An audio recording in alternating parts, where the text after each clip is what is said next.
Welcome again to another rendition of Welcome to Fatherhood Interviews. My name is Sir Royce Briales, and I'm with my prestigious co-host, Dr. Raheem Young. How's it going, my brother? Everything's well, man. How things are going? Man, things are great, man. I just went for a walk, man. It's hot outside, but I don't care. Gotta get those steps in. All right. I'm also pleased to announce we have a special guest, Richard. I want to say your last name right. Avdoian. Did I get it? Very close, but very close. I applaud you. It's Avdoian. Avdoian. Okay. Yes. My apologies. Not a problem. Thanks for jumping on with us. So let us know, Richard, what do you do for a living, for a purpose, and also how many kids you got and what are their ages? Wonderful. Presently, I'm the owner and founder of Midwest Business Institute, which is a leadership coaching and training company.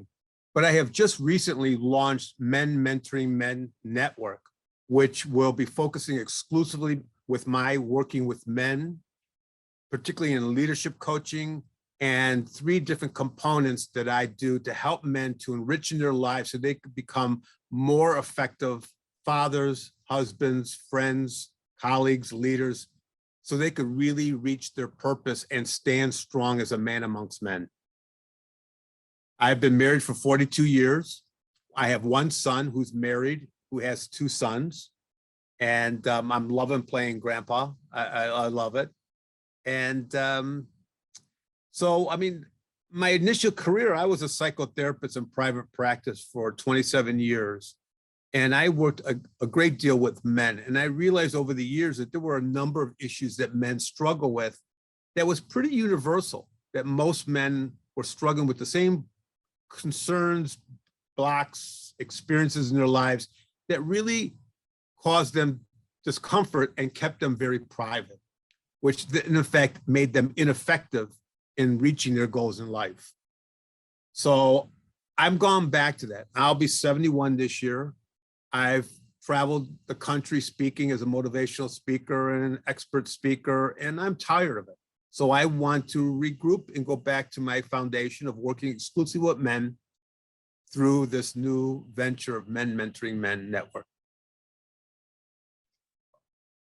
So I know that you said that you have 1 son. Like when your son was young, what were some of the challenges that you went through, or the things that you had issues with as far as being a dad? There was one specific that comes to mind is I grew up in the 60s, and being very transparent with you gentlemen, which I don't typically do, is that I was very involved in drug usage. I wasn't big on smoking marijuana, but I did more chemicals, THC, LSD. I lived in a very communal living situation for many years. And I was very reluctant of how much of that I wanted to tell my son growing up. In fact, I chose to be very little bit infer it, but not really come clean with it. Fortunately, that was never an issue for him. But I type walked, do I tell him or not tell him? And what value is there in telling him? Now, if there were an issue, I think I would have come clean. But because it wasn't an issue, I didn't feel that it was a real necessity, but it was something that was always in the back of my mind.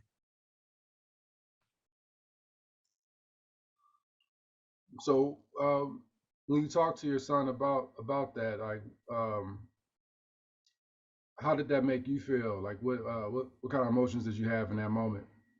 I was scared, quite frankly. I was scared that how was he going to see me? Was it going to change anything? And fortunately, we never had to go into it. So I never really had to delve into the depth of it.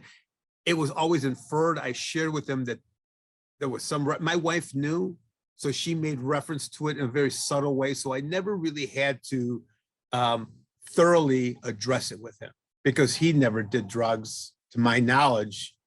So I didn't see the necessity to bring it up in depth. So we never really had a concrete conversation about it. But it was a struggle that you asked me what would have been the issue. That was an issue that I was thankful that it didn't have to come up because I didn't want to have to deal with it. Yeah. I would have had it come up. can you I know earlier you said you're from New York. Can you talk about your background, your upbringing a little bit? Sure, certainly. My father, I'm Armenian, and my wife's Armenian. And my father was born on the ship coming here from the old country. Following the Armenian-Turkish massacre, my grandfather came with a pregnant wife on a ship. Following this Turkish massacre in 1915, my father was born on the ship coming here. I'm first born in this country. I was raised very ethnic. I spoke Armenian fluently until I went to public school, at which time my father wanted me to learn English.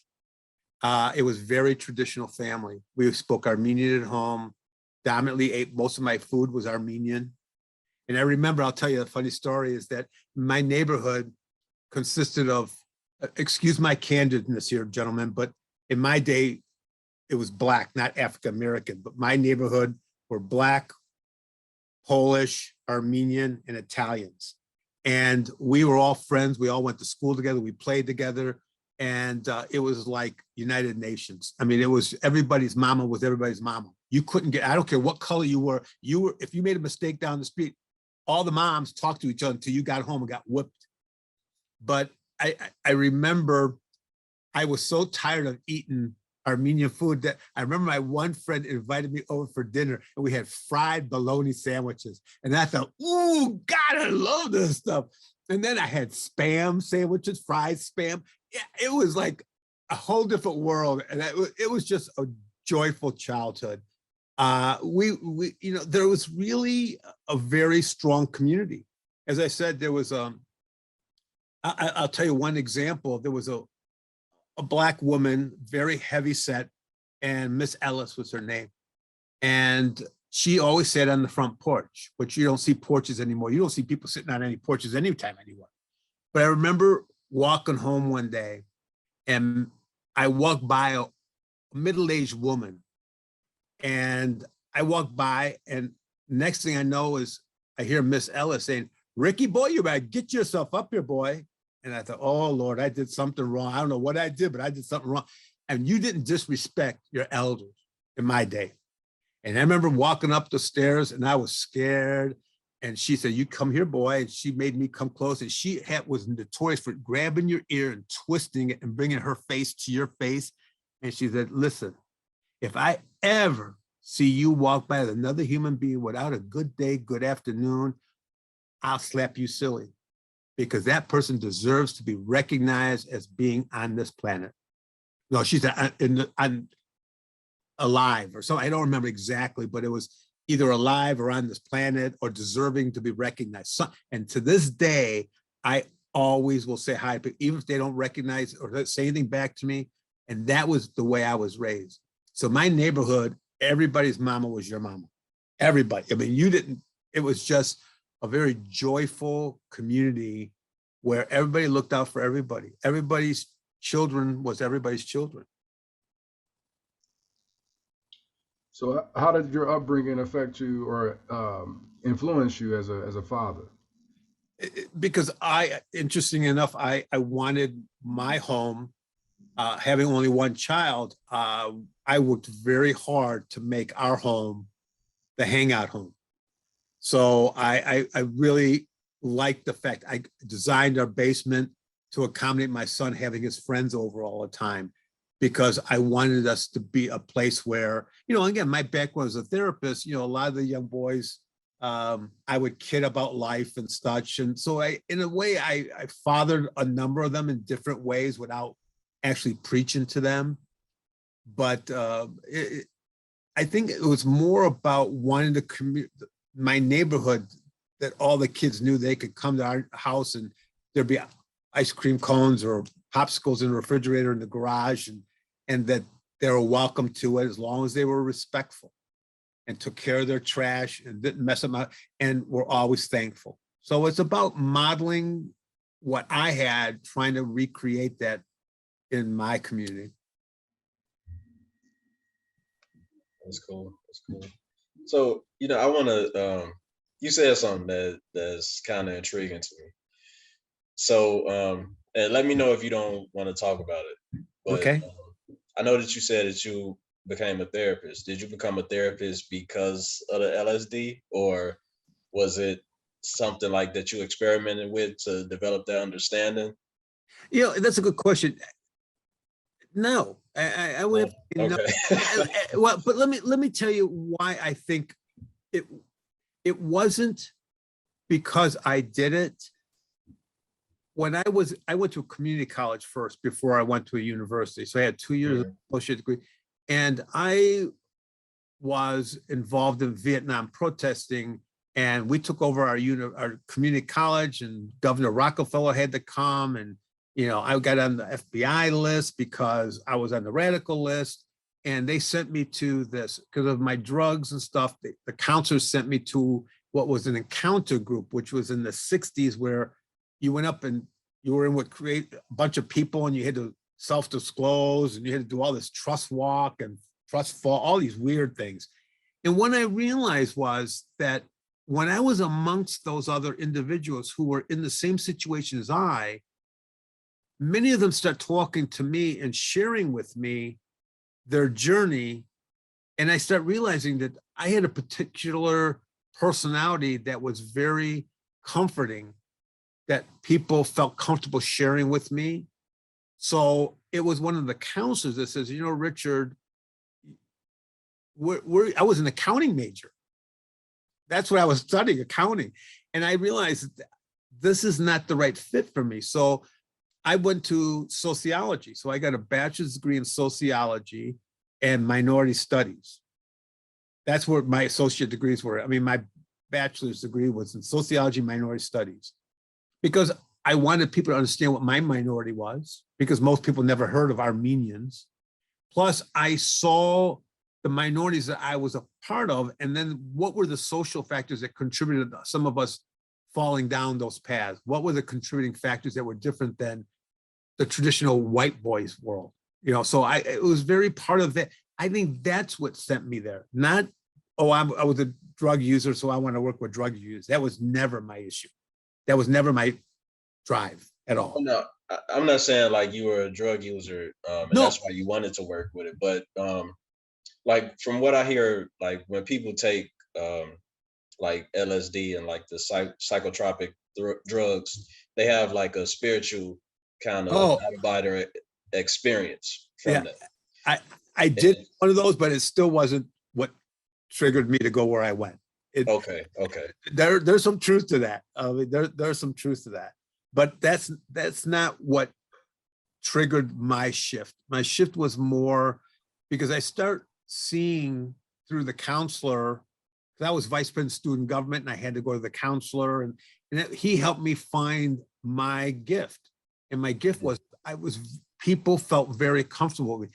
Even today, as an executive business coach, an executive leadership coach, more men tell me that they feel extremely comfortable in my presence than they do typically with men.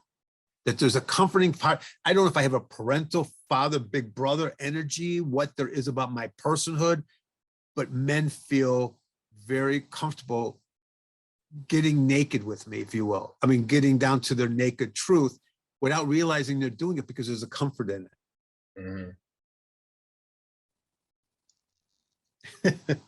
What would you say, going back to your son, what was your favorite phase? I'm always interested in learning about like older parents or grandparents even.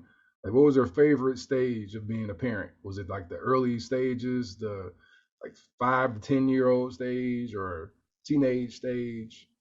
For me, watching him, I think my favorite stage, for the same reason, was two pockets, when it was between 7 and 9, and then from 16 to 19, because he surpassed me. He really got the best of my wife and I.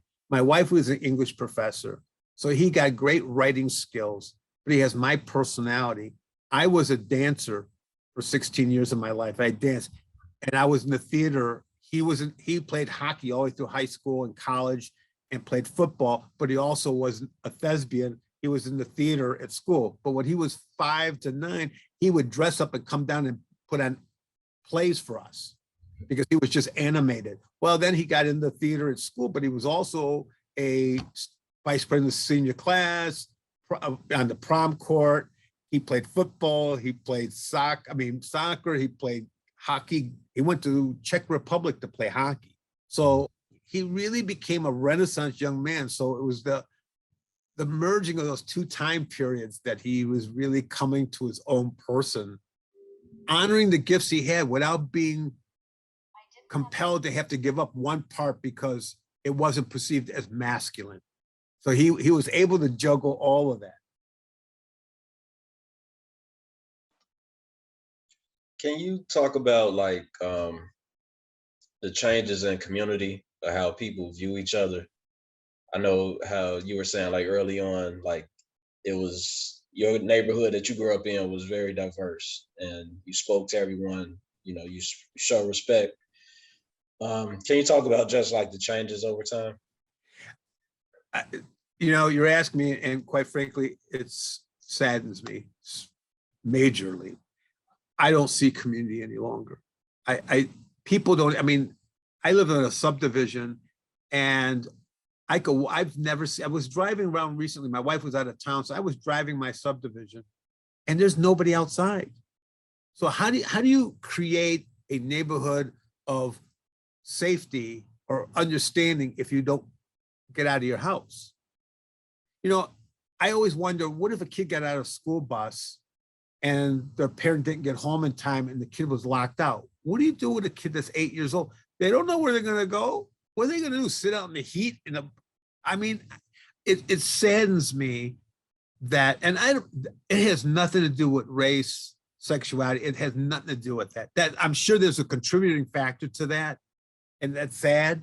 But it's even amongst like-minded people, like the same race, the same religion.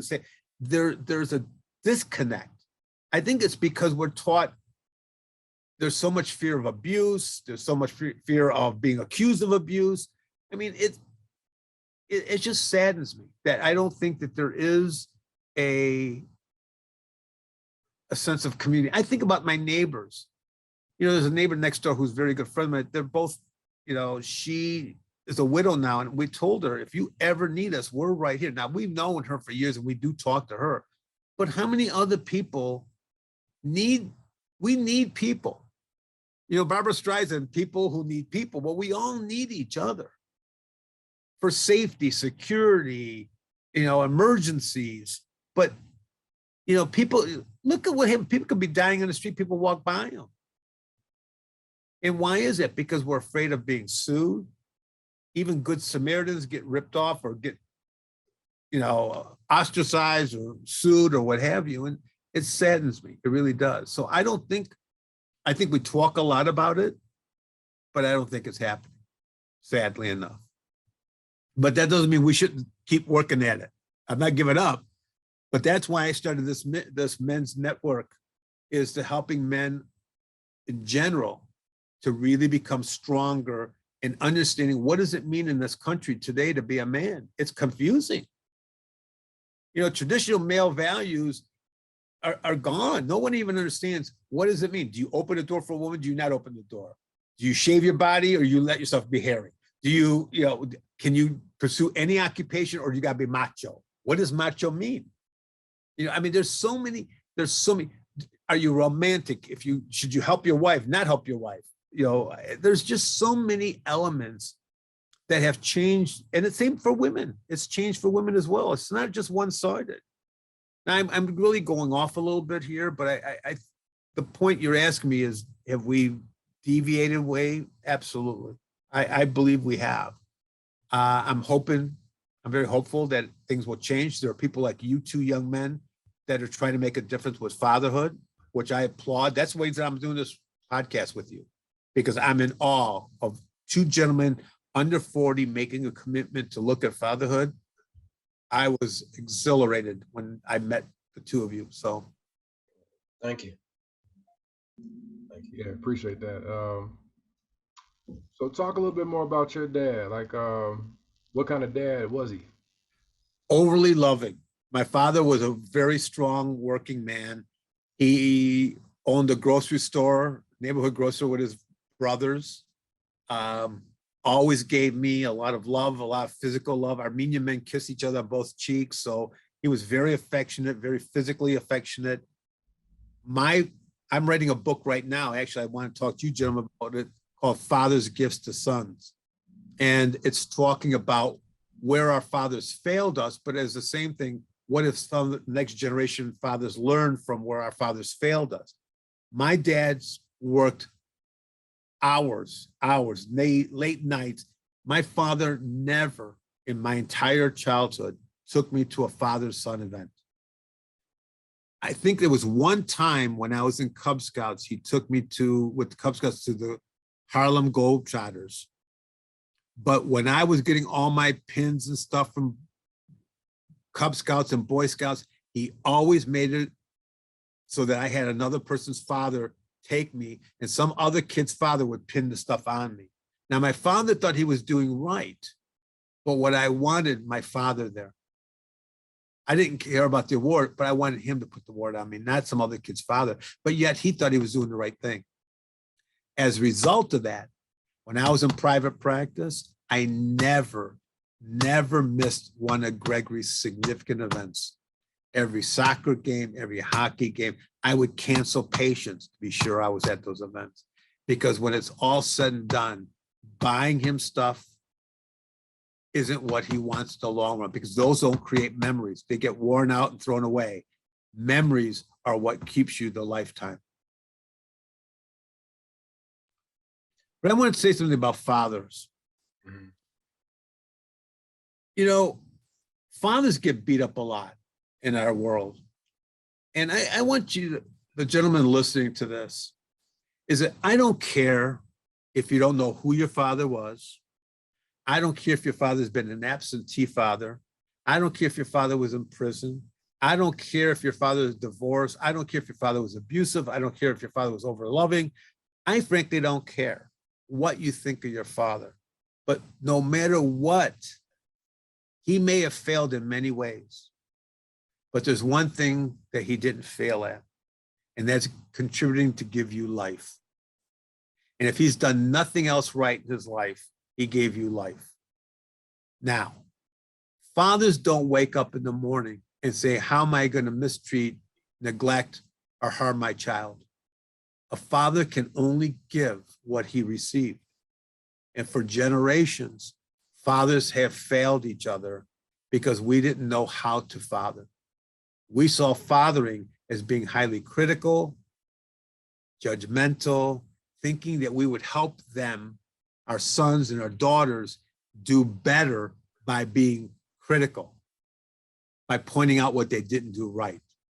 You heard that podcast about when the little boy comes home from kindergarten and he made this project and mama sees it first. Traditionally, mama sees it first, and she goes bonkers on how beautiful it is and how the colors and vibrant, and they put it in a place of honor. So the little boy or little girl thinks, woo, I'm talented.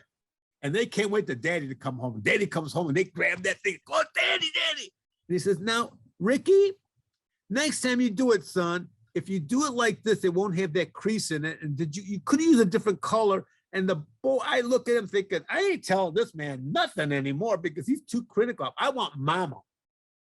But the father's thinking he's making it better by guiding. But what he is doing is being critical and judgmental because he thinks he's doing right.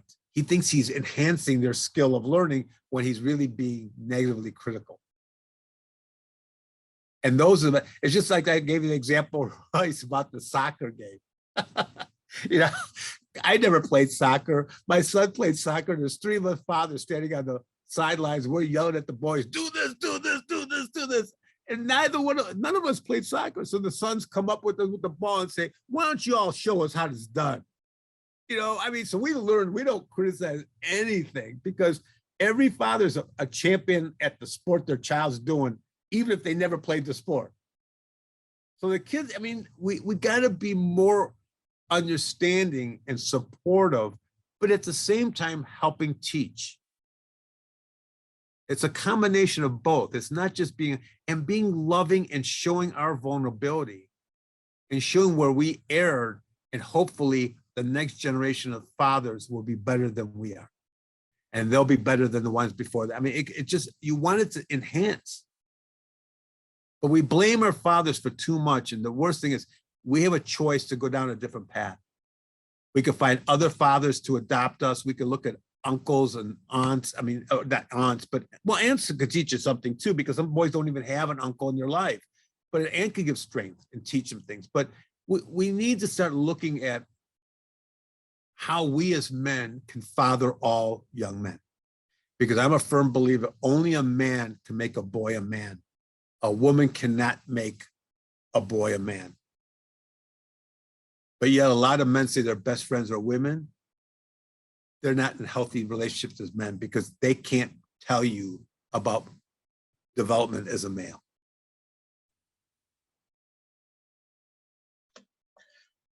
So can you go into that a little bit more? So what is what is that maturation process? What is the development of a male? Well, it's just, I'll give you an example. When I do my seminar, Masculinity Revealing the Man Behind, I talk about, there's 4 areas, but the one I'm going to talk to you about is, in one sense, is sexuality. You know, I talk about when my sister, who's 2 years younger than I, when mama took us to the department store, my little sister had a little undershirt with little rosebuds on it, and she was going to get her first bra. And she went into this department store, and there's this shelf of all these drawers. It's not like this anymore, where they went in and they fitted these little girls with bras, training bras. And she came out and she was just, ooh, I am something in this bra. You know, I'm a young lady now. And then she had her menstrual cycle, and she had to confide in another woman, either my mama, an aunt, a cousin, some adult woman, or some girlfriend that's older that had experienced it, that teach her. That is the rite of passage from girl to young woman. When I ask my audience, what is there for a boy that is the sign that he's made the crossover from boyhood to manhood? Now, there's mixed audience. Who do you think raises their hand first, women or men? Probably women.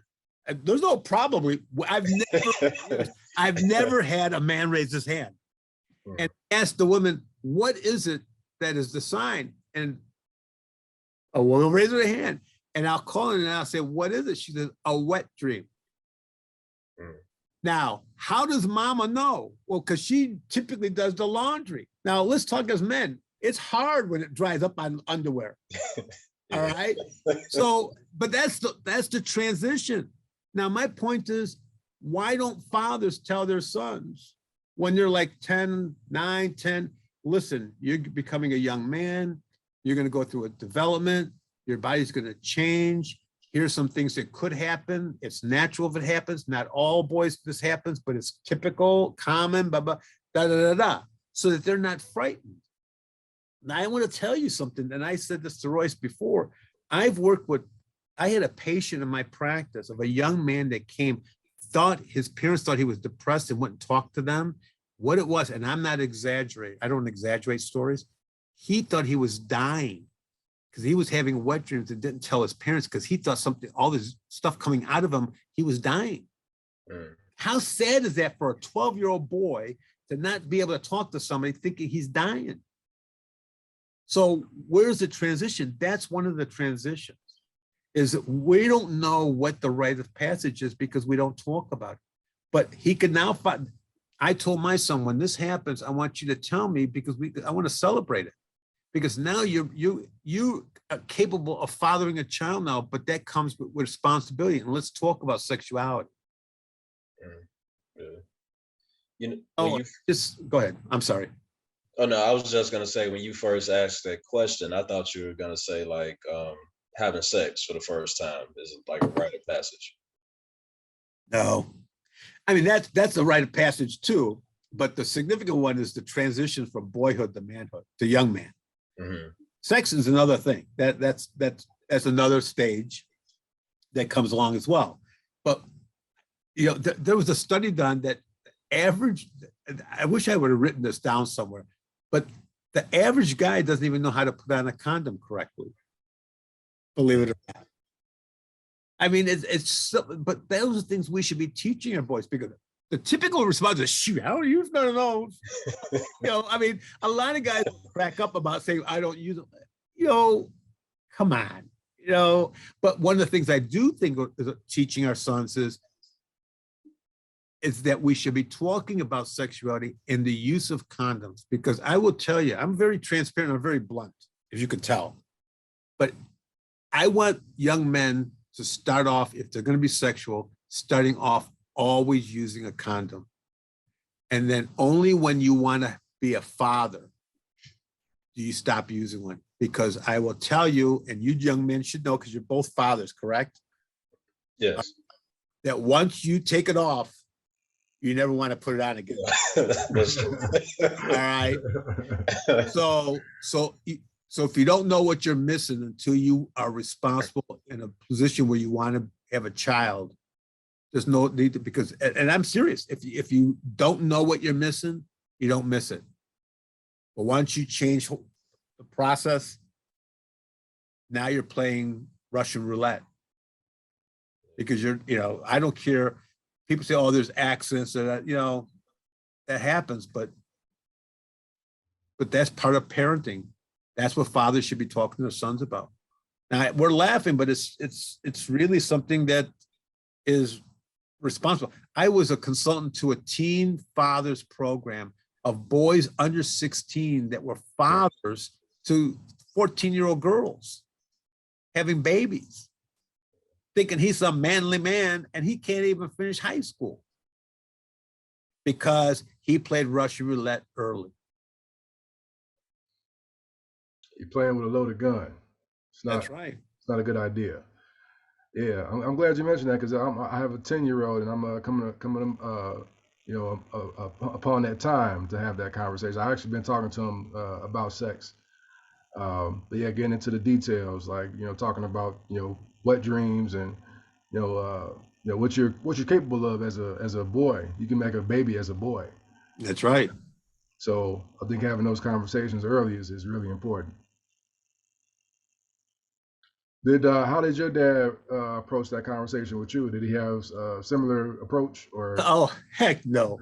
I mean, the typical position where most fathers attempt to talk to their sons, and I've studied this, and I've asked men all over the place.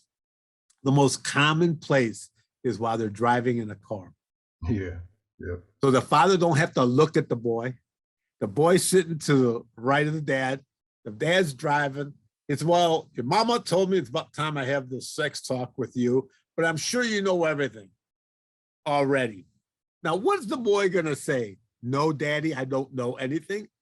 He's thinking, my dad thinks I should know, so I'm gonna tell him I know because he thinks I know. And if he thinks I know and I don't know, then I'm gonna disappoint him that I don't know. So I'm gonna say, yeah. And then the dad wipes his brow and says, oh Lord, thank you, because I don't have to tell this boy I don't know nothing. Because I don't know how it's gone. I mean, it's sad because no one taught him how to bring it up. So how do you talk about something that you don't feel comfortable talking about because no one taught you how to talk about it? That goes back to a father can only give his son what he was given. That's why I love what you guys are doing with this fatherhood. The love is teaching fathers early on when they're first getting married, what to expect and what kind of father do you want to be? When I work, do an inventory. Where did your father please you? Where did he disappoint you? And what are those disappointments would you like to do differently if you have a son or a daughter? Either one, parenting is parenting. Fathers, I don't care if it's a boy or girl. It's a little different, obviously, for a boy and a girl, but the qualities are the same.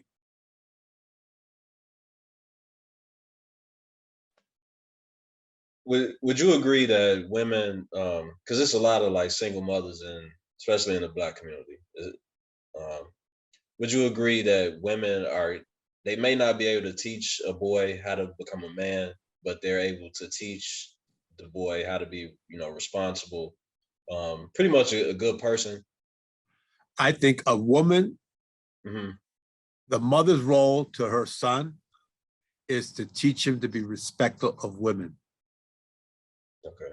and how to respect women. Now, given what you said about single mothers, regardless of what race you are, because if you're a single mother for whatever reason, I think that's where you young men or men in this country, and there's some men in East St. Louis doing this now, and I think there's some men that I met somewhere else that are, what they're trying to do is having like boys camp, young boys, and teaching them to be responsible. I did a program for a Lovejoy school that's a community right outside of East St. Louis, dominantly African-American school. All right. I don't think it was a white person there. There were some white teachers, but all the students were African-American or Black, whatever way you want to go. I was asked to do this consulting with public health, and I developed a program from boyhood to manhood. And it was for third, fourth, and fifth grade boys after school. Now here you are, I'm this white guy, or I'm a minority, actually, I'm Armenian, so I don't consider myself a white guy, but I'm this guy that's not African-American. And I did this program, and I will tell you, of everything I've ever done in my career, it was probably the most gratifying thing I've ever done. Because those little boys were so hungry and joyful and inquisitive and loving that their perception of being a father and being a man was so innocent and so able to mold. My thought is we could reach, as men, if we could reach those boys before they hit sixth grade, because it's sixth grade is when they're looking for approval. And that's when they get seduced to the dark side. That's when the gangs come into play. That's when the drug dealers go after them. It's when they need to be needed or need to belong because they're insecure and they need to belong to something. If we could get into schools, or men of all types of races can do programs in their communities for boys about being a young man and being responsible, we can make a difference. We can make a difference, because it doesn't have to be your daddy that teaches you the way. It could be an uncle, it could be the neighbor, it could be the principal of the school, it could be a teacher, it could be the pastor, the minister, whoever. We should be doing groups of discussion groups about boyhood, responsibility, being a man of God. What is your purpose? Making good choices, telling our story, before we have to take them to Scared Straight. We need to get them before they have to go down that road. What do you think is, Richard, the biggest lesson that you've learned since becoming a dad? Being as transparent about my journey, both what's worked and what's not to be fearful of sharing with him where I've failed and how I've learned from that and rallied, how I've changed paths in my career, and that there's nothing that says you have to stay on one path your whole life, but to follow your dream and just really look at what gives you joy. And that money is not as significant as joy. And going to work, you've heard this, people say this all the time.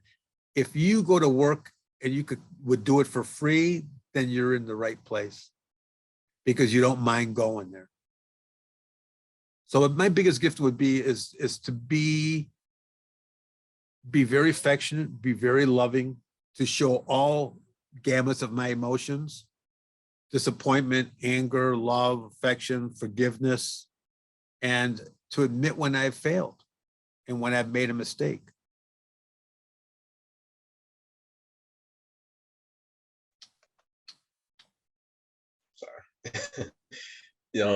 So I had a chance to listen to the podcast a little bit earlier too, and men are, a lot of times we're creatures of habit. And in the discussion that you had, you were saying that a lot of times when men, like, the way that they want to show affection is they go back to like things that worked. So like if they want to have sex with their wife, they go back to like, I think in the podcast you said like you would rub your toe. Well, I don't know if this was you, No, but no, you, no. What I you was gave saying, like, yeah, what I was saying is that because we're so ignorant about sexuality, mhm, that it's not uncommon through my experience of a therapist to find that when men have what is perceived in their mind as a very successful sexual engagement with the female, their tendency is to duplicate that all the time because they know it was successful and they're afraid to deviate away from that. So what happens is their partner knows the script and they could determine before it even happens that it's going to happen, because it may be you rubbing her breast 2 times and she goes, oh God, here we go, we got to do the whole thing. Or you rub her big toe against her, like, oh honey, testing the water, is this going to work? So that we tend to be frank. But the issue with that is that, as I think I said in the podcast, I remember the psychiatrist that I was in practice with, who trained me as a sex therapist, basically said, Richard, people need to go into sex like it's a pie, so that they always go in and out at different times in different ways. Because if, God forbid, I don't know if you guys are spiritual young men, but if God does something or your health changes something that you can't do that same structure again, then what happens is people become asexual. They don't touch, they don't have sex because they can't do it the way they used to. But if you have all kinds of ways, you could still be intimate, you could still be sexual, but maybe not in the same pattern, but at least there's other patterns. yeah. It's like going home. If you only drive home one way all the time, and then that street is barricaded, but you've never went a different way to go home, you can't go home. It's the same thing. Does that make sense? Yeah, it does. That's interesting. So what are like some things that we can do, or like some techniques to be more spontaneous with that in that area? Well, to me, that's an interesting question. no one ever asked me that question. That's a tough one. All right, so one of the things I think that's probably the most significant is that women want to be intimate and have some intimate sexual play, but they don't always have to go to the end. Men, once they start, want to go all the way to the end. So women learn that I can't touch him unless I want to do everything. So what happens is we become less touched until they touch us. But sometimes it's just allowing your woman to massage you, fondle your penis without and get you hard, or masturbate you, or just get you hard and then stop. Now you may say, well, what's the point of doing that if you're not going to go all the way? The point is, enjoy some of it. It's just like, I don't know how graphic you want to get on this show, but I mean, it's just like oral sex. Sometimes women will do it, but not do it as long as you might want it. So a lot of guys will say, well, then if you ain't gonna do it long, why are you doing it? Now, my point is, wouldn't you rather have some sucking than no sucking? I mean, how foolish is that? I mean, how foolish is that? Yeah. You know what I'm saying? I mean, that's stupid. I think you're a stupid man if you're saying, I'd rather have none than some. I mean, so it's all about really not taking everything to the same pattern, or do it in different positions or different places. Be more playful, not so serious. Change the pattern up a little bit. Tell her, hey, listen, let's try something different. Let's try a different way we're attempting to do this. Make her part of it. It's not always your chore. It's not your chore to do it all. That's an evasive question. I know I'm going around. Oh, you're good. You're good. Yeah, that's great advice. Great advice. Yeah, I think slowing down too. That's probably a powerful technique too. Absolutely. Just like really just like slowing down, like how you approach it. Like you said, a lot of guys just want to get to the ending. Right. And like I tell people, I've been telling you, brothers, I will tell you as an elder brother here, it ain't gonna break off if you don't finish it. It'll go down. You can roll over. It ain't gonna break. You understand what I'm saying? So it's not that you have to end it with the explosion. Just enjoy the physical contact. But there's issues about it, because remember I told you in my podcast, men burp each other. We're not really touched that much. Think of your own sons. If you have to, mamas hold their daughter's hand going to the supermarket. They could be 10 years old, and if they're in the mall, they're holding the daughter's hand. The little boys run all over the place. We throw our sons in bed. Little princes get tucked in by daddy kid, sweetheart. The little boy we throw in bed. You know, when they're 3 years old, we start shaking their hand. We don't hug them anymore. Uncles are shaking their hand. You young man. He's a boy. He's not a young man. But we're touched less. So what happens is we're skin hungry. That's why men get so reactive to any kind of touch. So when we hug each other, men, we burp each other, and God forbid our crotches touch. God forbid, ooh, Lord, but if I get hard up, ooh, what's that mean? What that means is your body's reacting to warmth. It ain't mean you're getting off on this situation. It's just that your body's reacting. You didn't know this was going to go this way. I didn't expect this to go down this line, guys. So I guess we can segue to this. What do you attribute your 42 years of marriage to? Being not feeling we had to be together all the time. My wife, we made a pact early. She's, when she would do poetry readings at the university, I never had to go to them. And she didn't have to come to my professional speakers association meetings, and that we enjoyed having our separate interests, and then coming home and sharing how exciting it was, and enjoying listening to her share her excitement and me do the same. And yet we do things together. I believe in a 20-20-60 split. What I mean by that is that 20% of our family time, she does stuff on her own. 20%, and she would do it with Gregory, our son, when he was still young. 20%, I would be on my own, you know, or she would be on her own, I would be with Gregory. And then 60% of the time was family time, when we all did things together. And that it was a respect of each other having individual needs, interests, that we didn't have to be with each other 24/7. That was my thing, is that we don't have to be that united in everything, that we got tired of each other. I liked hearing her excitement when she came back from something I wasn't at, but I enjoyed looking at her excitement telling me, as opposed to her being angry with me because I'd be pouting the whole time I'm at the event, or her being sitting in a corner when all these speakers are speaking and she's an introvert sitting in a corner and feeling terrible that she had to waste her time being there. That's not couple time. Yeah, Chris Rock had a good joke about that, about like part of the reason why the divorce rate is so high is because women are you know, attached to their men. Like when they leave the house, they can text them, they can call them. Like they're always, you know, present with their guy. Like they don't give their guy space to be a man, you know. Like I could see that being a point, because back in the day, like back when your dad, you know, was married, like he used to be able to go to the store and be gone until you got back. Now it's like, well, you at the store, well, get this, get that. Don't forget to get this. You know, you're just getting them constant messages from your woman, and it can get like you know, a little tiresome. Well, and let's be honest, there's some men that do that with their women. Yeah, both ways. Two-sided. It goes two-sided. For sure. Guess my next question to you, Richard, and this has been a really great interview. I really appreciate this. This is awesome. Thank you.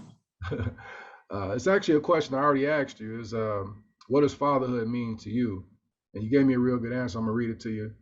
You said it is a wonderful journey, helping the next generation of men find the purpose and gifts, leading them to make significant contributions to mankind. So can you elaborate on that a little bit more? For me, it's about helping young men, particularly my son in this case, is to not be afraid to be pigeonholed into what we should be teaching young men. They don't have to prove that they're male. They have to prove their personhood. You don't have to prove to me that you're a black male. You are a man who happens to be black. I want to know your personhood. I want fathers to teach their sons to be the person that they are internally and not be ashamed of what that is, regardless of what their interests are. You know, a lot of fathers, you know, they want their sons to be athletes or they want to be manly men, but I don't think Christian Dior minds his son being Christian Dior or, you know, Tommy Hilfiger. I mean, if you want to be a fashion designer, there's no shame in that. It doesn't mean that that's not masculine. You know, I think that it's about what are your gifts and embracing that in your sons to expose them to everything. You know, I told you I danced. I was one of 7 boys that was the national tap dancing champions in 1968. We danced at Cloud 9 by the Temptations. There were 7 of us. Oh, that's awesome. There had never been an all-male master's class level team in America at that time. This is 1968. Boys didn't dance. Particularly heterosexual boys didn't dance.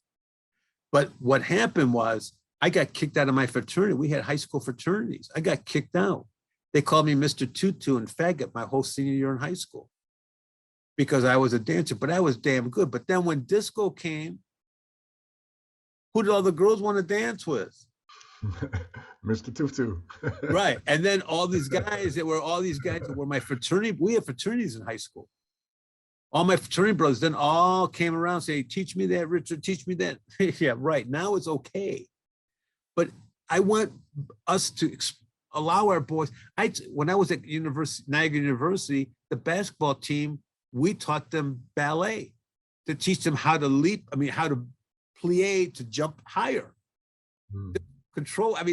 Dance is a big thing for dancers, for athletes. There's a lot of athletes that take movement. They called it movement rather than ballet, but it was ballet. But I think it's what we could do is helping our young men really cultivate and fertilize the gifts that the Lord gave them. And the only way we would help them is exposing them to everything that there is in the world, all the interests, all the sports, all the arts, theater, everything. And see what sticks, because that may be what their destiny is. And we as fathers should not segregate or separate what we should expose them to. So the best gift we could give to our sons is to let them have a buffet of opportunities. Let's see what works. But we got to get over our reluctance to expose them to it all, because some of those things are uncomfortable for us. I like that. Expose them to a buffet of opportunities. That's awesome. Do you feel like there's an attack on masculinity? Absolutely. Absolutely. Absolutely. My wife, I told you, was an English professor, and she taught film and literature. And we watch a lot of foreign films. And I'll give you an example. I don't know what you young men look like, so I'm not judging. I want to say that right up front. But when you look at American male actors, Tom Cruise, all the American ones, and you see them shirtless, none of them have hair on their chest, none of them. But you look at the European, Australian actors who are some of the biggest, James Bond, you see those guys, they all have chest hair. Well, look at movies, watch movies now. Talking about, now they got things on how to shave everything in your body. So do we have a shame about hairy, man? What does it mean? Now, I'm not saying that we can't do self-care, your face and moisturizer. I don't have a problem with it. But when we have to start changing the appearance of maleness, it gets confusing. And then the other thing too is, what's an appropriate behavior for a man? Some of us were raised by polite mamas that taught us you open the door for a woman, you pull out the chair for a woman. Nowadays, a young man may get yelled at or pick up the tab. You may get, what do you mean I could pay my own way? You don't know what to do. It's like you got to date somebody. You got to say, are you a traditional woman or are you a liberated woman? I need to know before we go out on our first date, because I don't know if I should open the door for you, or are you going to split the bill with me? Are you expecting me to pay or not expecting me to pay? Do I pick you up or do you pick me up? Or do we just meet there? I mean, it's so confusing. It really is confusing today about appropriateness of maleness. I think that we have feminized men a little bit too much, quite frankly. But that's my opinion. I know there's others that think that at all, and that's fine. That's an interesting point. I agree with you. Even the black actors, they don't show them like with hair on their chest. I'm thinking about like Black Panther, both the main characters in that movie were shirtless during that movie, and they both didn't have any hair on their chest. Now that one's a little different because that's a character, that's a cartoon, not a cartoon, it's a Marvel. So that one is not as bad because it's not a real person. They're like, you know what I mean? Yeah. Yeah. I mean, it's like I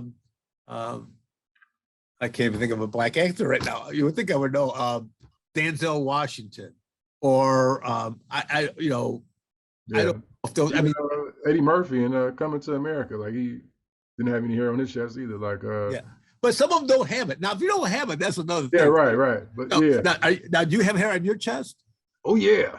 All right. Okay. The beard matches everywhere. All right. I mean, I just think it's very confusing because we do criticize a lot too, men. Yeah. And I think it's gonna change. I don't think that I just think that it's different.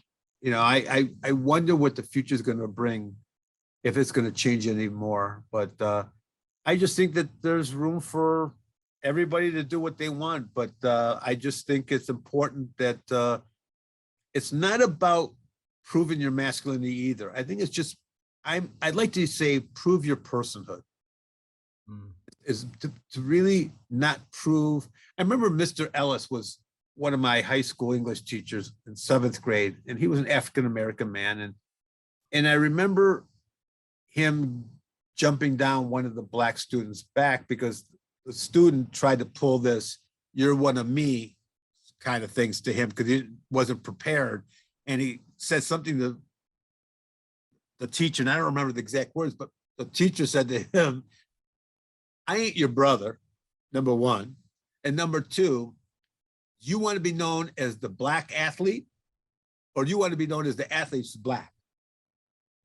And it's the same thing with all of us. What do you want to be known as the best athlete who happens to be heterosexual, black, Chinese, whatever, or do you want to be known as your ethnic group person? I mean, that shouldn't matter. It should be about your personhood. That's what you want to be. I'm going for the Urban League. I'm meeting with them next week, and they've started a program for 16 to 65-year-old African-American men, trying to help them get back into their communities and getting jobs, and they're doing personal development, interviewing, fitting them up for suits and such. And I was meeting a man. He heard about my mentoring men network, so he wanted to meet with me. Very nice young man. And his name was Jeffrey. This is Jeffrey. And I said, "Jeffrey, can I ask you a question? When they're doing these interviews, who's doing the interviews?" And he said, "Well, the men in the group are interviewing the clients." And I said, "Oh, okay. Can I ask you a question, Jeffrey?" And he's looking at me and he says, "Yeah, Richard, certainly." I said, "So let me get this straight.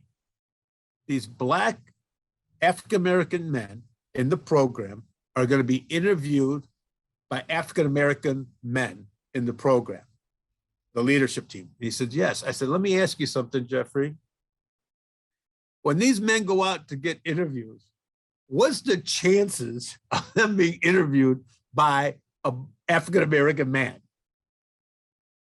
He just looked at me. I said, 90% of the people interviewing them are either going to be women, white, Asian, Iranian, or something else, and maybe some African-American. So you need to have them comfortable as a person who happens to be black being interviewed by a white person, because they're not going to, he says, "You know, Richard, I never thought there's a much more comfort being interviewed by your own people." I said, absolutely. They got to be able to stand there and look that man in the eye that's white and say, I'm a man amongst men, and I am somebody, and I'm the best fit for this job. And look at that man straight in the eye and sell because that person may see the color. You got to be comfortable in your person, but they got to practice against people who they're going to be frightened to be interviewed by. So that's why they want me to set it all up to have other people interview these guys, because I want them to be successful. But can you imagine practicing, but you're being interviewed by the same people that's not interviewing you? Does that make sense? Do you understand what I'm saying? So it's about us being more comfortable in that's what I was talking about. I want men to be comfortable in their nakedness, to say, I am a man amongst men. And it's my obligation for the world to meet me because I have something to offer, but I want to meet you because you have something to offer me. And our lives will be better and more enriched because we know each other.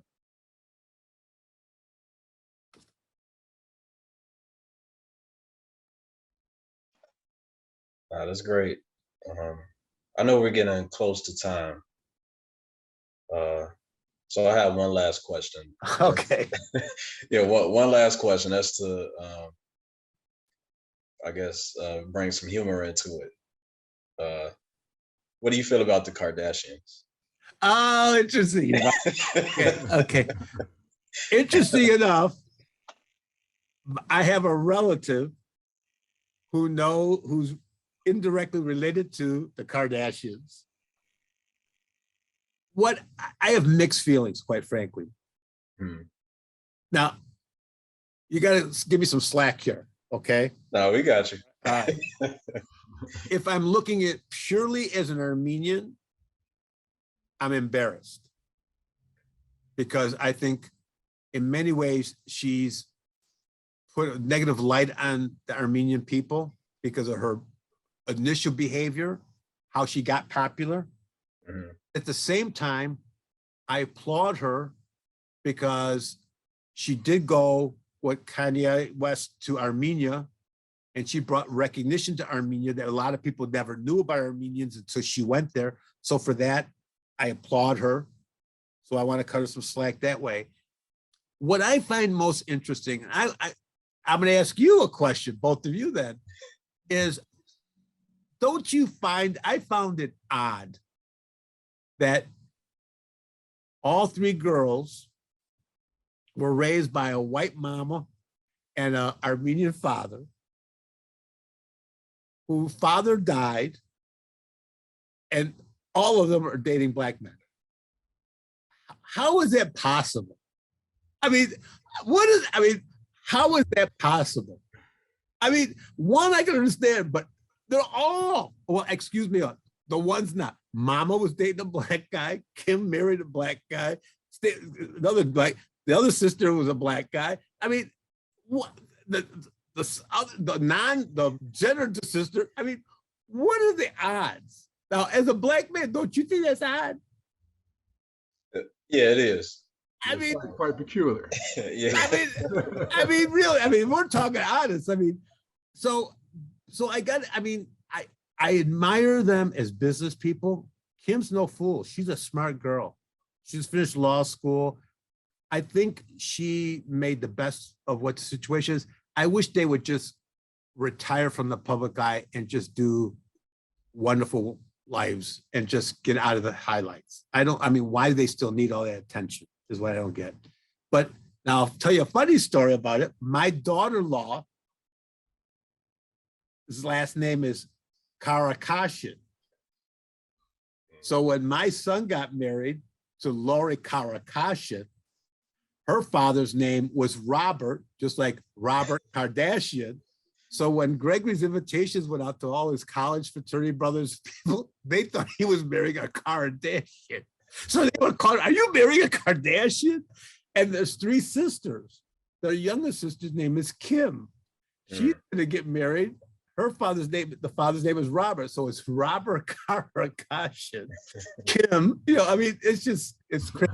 He used to make reservations and people would write down, they would say Karakashian, and they would write Kardashian. So when the girls went there, they're thinking the Kardashians are coming. It was a Karakashian. There were 3 sisters. So, I mean, I have mixed feelings. Like I said, as an Armenian, I was embarrassed in the beginning because she brought negative light to Armenian name. But then I have to applaud her because she's turned around and done some incredible good things for the Armenian, bringing recognition to the Armenian Holocaust. She baptized her children in Armenia. I think for that, I applaud her. But I also think she and her sisters are brilliant business people. So I applaud them. But I still wonder about why they're all dating black men. I mean, I hope you don't mind me being that candid, but you asked me, so I'm telling you. Oh yeah, no worries. I just wanted to see what you thought about it. But you think it's weird too, though, right? Oh yeah, it is. And I think in a lot of ways it's part of the business. I guess their business plan. Maybe it's working. God bless. Yeah. Yeah. Well, before I get to my last question, Richard, we normally dub our episodes that are awesome as Hall of Fame episodes. Mm-hmm. So, Dr. Young, do you qualify this one, man? What do you think, man? Hall of Fame? Yeah, I would say so. Hall of Fame. All right. So, if you had a jersey number, what number would you be? 12. 12. That's a good number. I like that. So so again, Richard, man, thanks for jumping on with us. And the last question I have for you is, if you had to give advice to any dad or even a granddad that's listening, what advice would that be? Is be attentive, participate in their lives, show interest, and share your story as appropriate it is at the right age. Know your journey.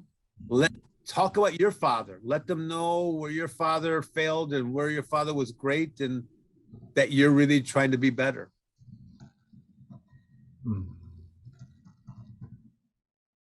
Good stuff. Yeah. All right. Well, Dr. Young, did you have anything else? Any other questions? No other questions. I just want to say thank you. Yeah, thank you for joining us. Hey, I actually, this is the most open podcast guest appearance I've ever done. I mean, this is, I mean, when Royce says, well, we're just going to go with it, I'm thinking most people give me a structure. He says, we're just going to wing it. I thought, okay, well, we winged it. So yeah, oh yeah. Hey, I just want to end by telling you both, I can't tell you as an elder male how respectful I am of what you boys are doing. And I hope you don't mind, boys or young men, excuse me. Oh yeah. But I'm really respectful of what you're doing and delighted, and know that I'm here if I could help in any way. Please don't hesitate to reach out to me. I would be very open to helping you guys on your journey. And I'm honored that you asked me to be on this. Thank you for your kind words. Take care. All right, well, for myself, for Sir Royce Briales, and for my previous co-host, Dr. Raheem Young, and also for our special guest, Richard Avdoian. Got Fantastic. it. Yes. Nailed it. Thanks for listening again to Welcome to Fatherhood Interviews, and stay tuned for further announcements.